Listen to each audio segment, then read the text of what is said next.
You ever met a guy so smooth you thought he invented cocoa butter? A black man with a message after every interaction left a stylish impression. I called him Vic. He needled through crowds. Already crowded by the patchwork blanket of insecurity and doubt, looking to touch base with somebody, but his fingertips are covered in thimbles. It seems the seams haven't unraveled, and when that didn't work, he switched to crochet, started weaving the messages and the poetry. I remember the last day I saw you. You wore a suit. I wondered what the special occasion was. I didn't know that it was a going away party. He was my friend. Men tell healthy truth with weary eyes, only to be grabbed by the chin, chest beaten in. Men yell help with a hearty smile and tattoo teardrops on their eyes because they're not allowed the real ones. Suicide has become the friend of way too many black men, and they'll lie to you. And they'll tell you that it's in your genes. But remember, who were the people who embroidered the pants? I wrote this for my Vics, AKA my victims.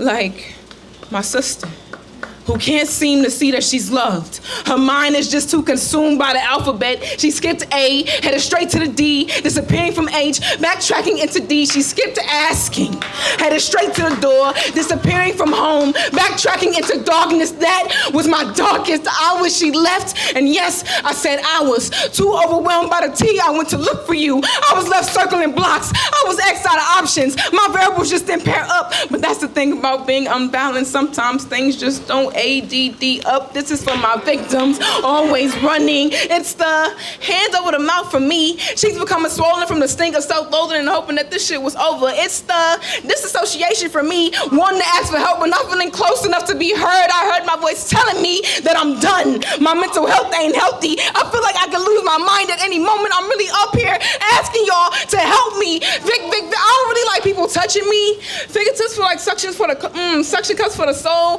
It's almost like the darkness can smell it on me. It can smell the Vic. Stop calling us victims. Call us victors. Call us Cyrus. Be the son that sits up on the throne just like him, just like Vic. I wrote this for Vic. A man who wrote his mind on paper, his heart on stage, who gave his soul to empty hands, and when he kept coming up empty-handed, he ended in his 2 weeks' notice. He came on a Wednesday night. I was still learning to manage the stage. Tom didn't agree. I rushed a hug and the hay, and that wasn't the first time my poor judgment of the clock left me with an unfinished product, but you were always the type to rush for endings.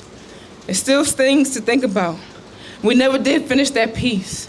All because I couldn't live in love, but I never thought that you rest in peace. Have you ever met a man so fly that even the weight of the world couldn't hold him?